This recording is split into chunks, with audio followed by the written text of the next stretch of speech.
É isso, pessoal. Boa tarde mais uma vez. Professor Carlos Felipe aqui, lá do Justino Dantas, né? Povoado da Cruz, professor de matemática.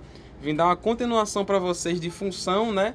Nossa primeira aula de função era a introdução à função. Espero que tenha ajudado vocês, certo? A ter um melhor entendimento aí dessa parte da matemática. E agora a gente vai ver a função do primeiro grau ou função afim, certo? É muito simples, não precisa vocês acharem que é um bicho de sete cabeças, certo? A função do primeiro grau é legal porque dá para fazer várias comparações com o nosso dia a dia, né? A gente vê a aplicação desse tipo de função, a função do primeiro grau ou função afim, no nosso dia a dia. Vamos aqui adiantar o nosso slide para a gente poder ver o conceito da função do primeiro grau, certo? Então, o que é uma função do primeiro grau? A função de primeiro grau ou função afim é uma norma matemática que relaciona as variáveis de uma equação, ou seja, a dependência de um elemento em relação ao outro.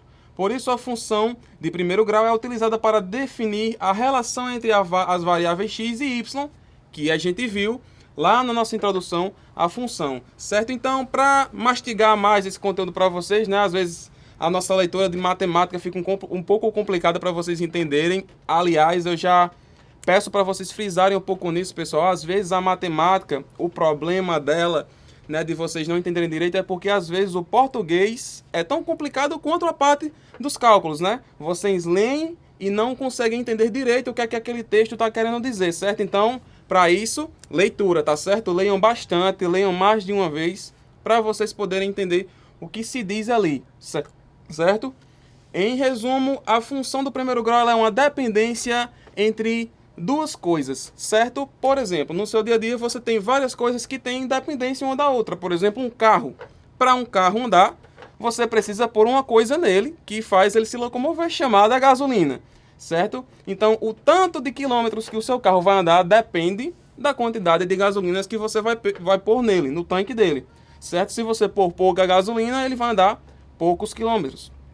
Se você pôr muita gasolina, ele vai andar vários quilômetros, né? Então, essa é uma relação de dependência.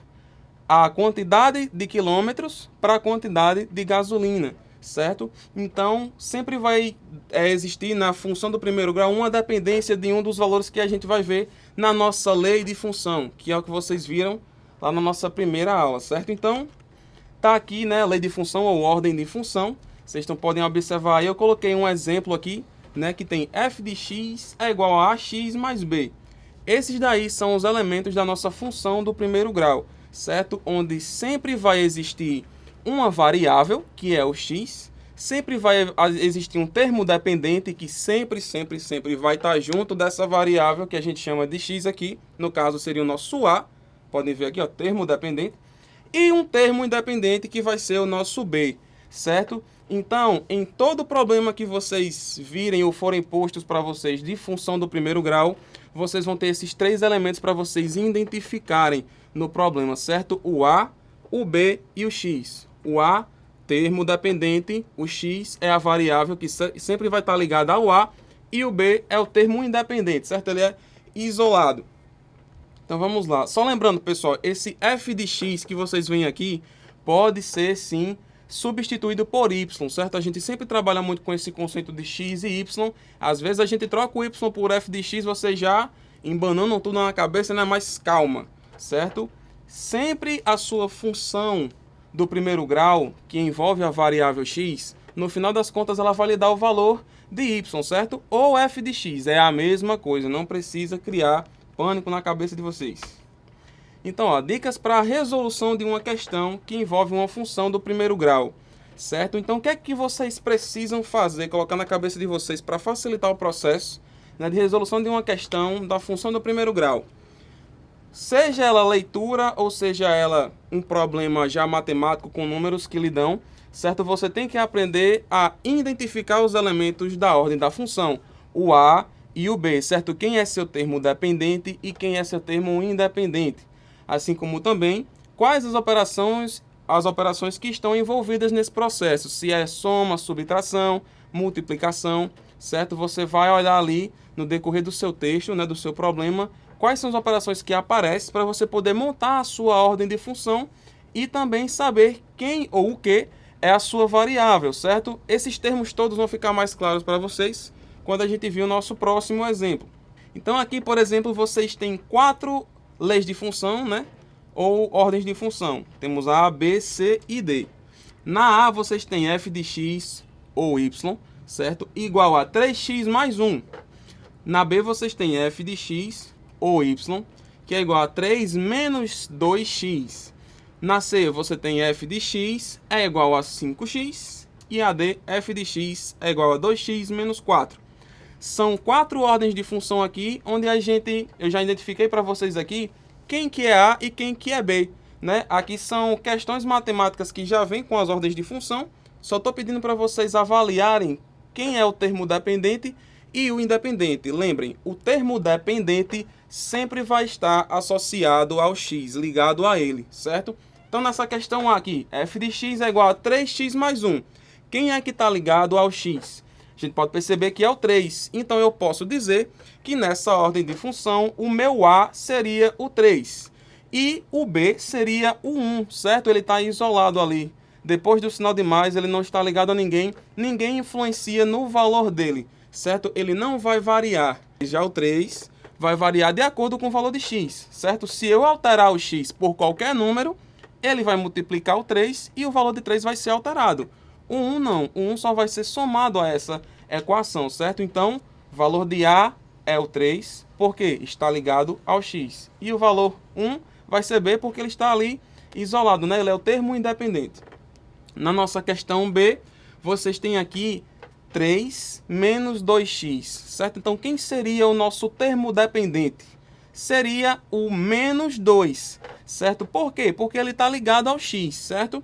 Professor, então por que menos 2 e não só 2? Porque lembrem, todo número possui um sinal à sua esquerda, certo? Então vocês têm que levar isso em consideração, pelo amor de Deus, não esqueçam disso. Aqui nessa ordem de função de letra B, o 2x ele é negativo, porque pode perceber que à esquerda do número 2 existe um sinal de negativo. E o 2 está ligado ao x, ou seja, ele é o A, que é o termo dependente, certo? Menos 2. E o nosso B vai ser o 3. Ele está ali depois, antes, né, do sinal de menos, ele não está ligado a ninguém e ninguém está variando o valor dele, alterando esse valor. Então, ele vai ser o nosso termo independente. Na questão C aqui, que tem f de x é igual a 5x, quem seria o nosso A e quem seria o nosso B, né? Nessa equação que vocês podem ver aqui, nessa ordem de função, né, só tem 5x e não tem mais nada, né? Então, logo o 5 está ligado ao x. Isso torna ele o nosso termo dependente. Se está perto do x, ligado ao x, termo dependente. Então, ele vai ser o nosso A. E o nosso B vai ser o 0, né? Porque onde não tem nada ainda existe ali o número 0 e ele pode ser considerado o nosso B, o termo independente, né? Apesar dele não aparecer, ele tem o seu papel, né? E aqui na D vocês vão ter f de x igual a 2x menos 4, né? Facilmente você consegue achar aqui quem é o A e quem é o B. O A sempre vai estar ligado ao x, ou seja, 2. O nosso A vai ser o 2 e o nosso x o menos 4, certo? Sempre levem esse sinal nessa caracterização aqui, porque ele está à esquerda do número. Então, o 4 ele é um número negativo ali, seria o nosso B, certo? O termo independente. Visto isso daqui, vamos para a próxima parte, né? Fazer algumas questões aqui na prática, né? Com questões reais para a gente poder entender como aplicar essas ordens de função, função do primeiro grau, função afim, no nosso dia a dia, né? Por exemplo, nossa primeira questão diz o seguinte: João pegou um táxi que cobra R$ 4,50 da passagem, certo? Então, só de João chamar aquele táxi e entrar dentro dele, ele paga uma passagem de R$ 4,50. E ele também cobra R$ 1,30 por cada quilômetro rodado, certo? Quanto João pagaria ao motorista se percorressem 25 quilômetros nessa viagem? Então, vamos lá analisar toda essa situação para a gente poder identificar quem é o A, quem é o B e quem é a nossa variável, certo? Então vamos lá. Aqui tem a nossa ordem de função, né? Um exemplo, só para vocês poderem fazer a relação e a substituição. Fica bem mais fácil também, uma coisa que eu gosto muito de fazer.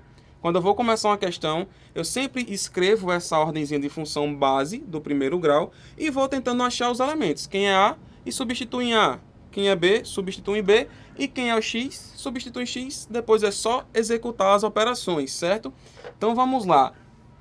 Como que eu faço para identificar A e B num texto, né? É só você prestar atenção.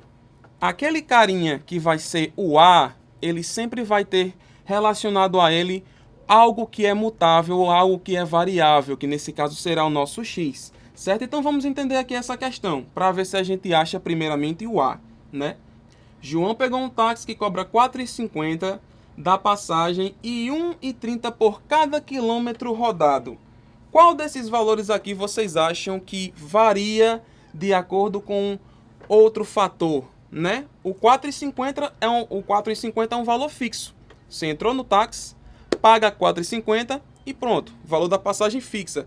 Ele não varia, certo? Já o 1,30 é por cada quilômetro rodado, certo? Se você rodar 1 quilômetro, você paga 1,30. Se você rodar 2, esse valor dobra. Se você rodar 3, esse valor triplica. Ou seja, ele varia, certo? Então esse 1,30, ele é um valor que depende da quantidade de quilômetros. Então tem como a gente achar dois carinhas já aqui, o A e o X. O A vai ser 1,30, né? Ele é o nosso termo dependente.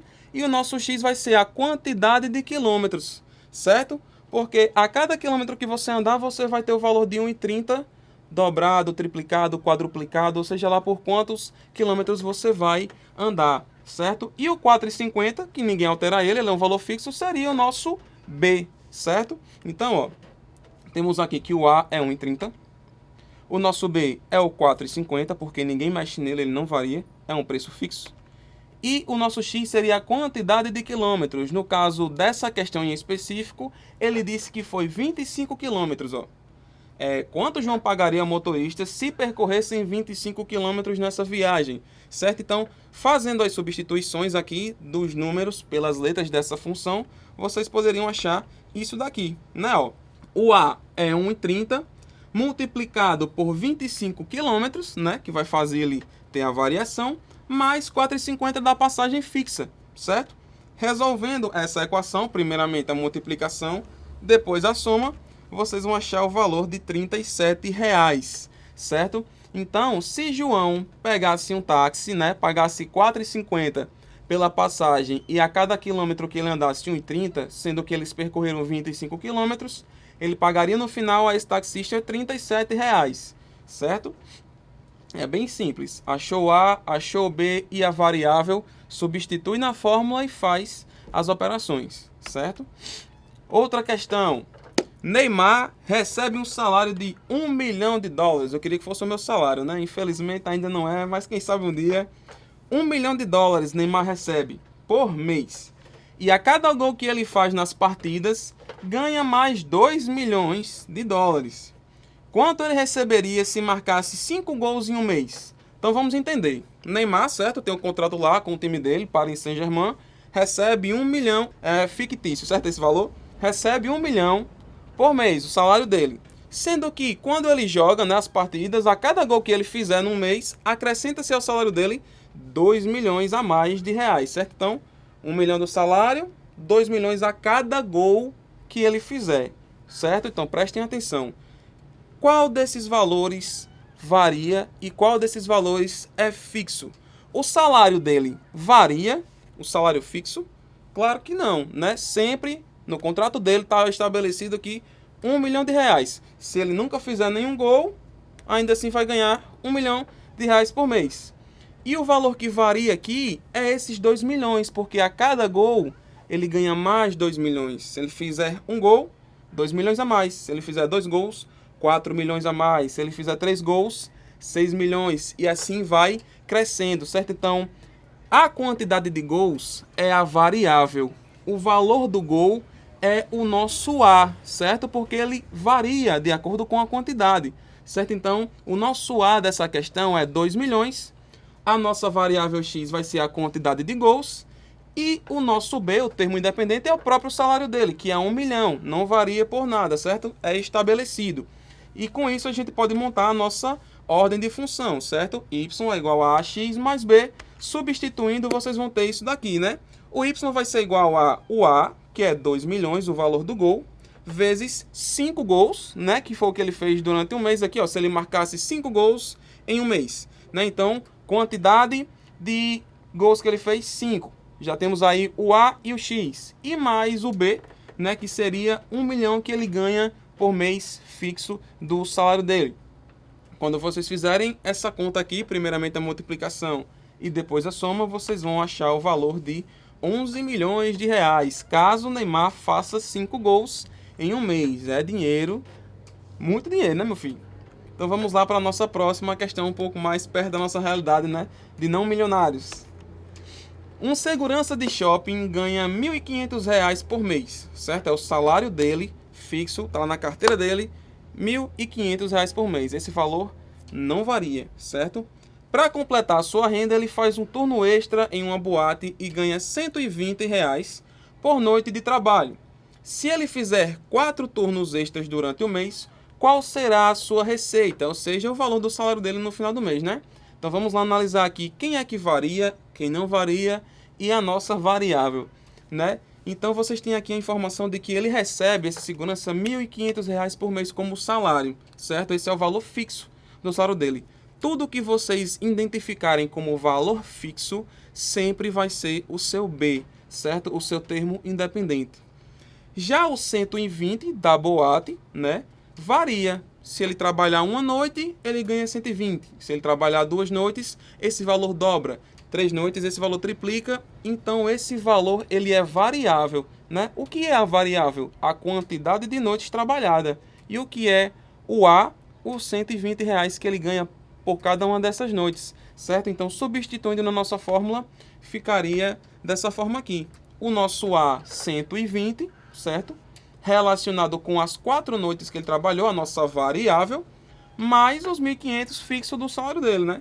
Executando essa operação, vocês vão achar aí o valor de R$ 1.980 no final do mês, se ele trabalhar 4 noites extras a mais, né? Então, pessoal, essa daqui é a nossa função do primeiro grau, certo? Você sempre vai ter um valor relacionado ao outro, que a gente chama de variável, certo? E um valor independente, que não varia. Em muitas situações do nosso cotidiano, a gente vê esse tipo de situação, né? Como eu expliquei para vocês, da quantidade da gasolina, né? Como a gente viu aqui, o salário de Neymar, que depende da quantidade de gols que ele fizer. O salário desse segurança, por exemplo, que depende das horas extras que ele vai fazer também. Então, essa relação no nosso dia a dia é vista, sim, na nossa função afim ou função do primeiro grau, certo? Espero ter ajudado vocês aí a entender um pouco mais desse conteúdo, certo? Logo mais chega para vocês a nossa lista com tarefas e questões que envolvem as funções do primeiro grau. Qualquer dúvida, vocês podem falar com o professor de matemática de vocês, né? O pessoal lá do Justino fala diretamente comigo, né? Para a gente esclarecer todas as dúvidas e ajudar vocês aí a conseguir entender melhor todas essas partes aqui que envolvem funções, certo? A nossa próxima aula, a gente trabalha um pouco mais sobre elas e aí fecha a nossa linha de conteúdo sobre funções. Fiquem com Deus e até mais.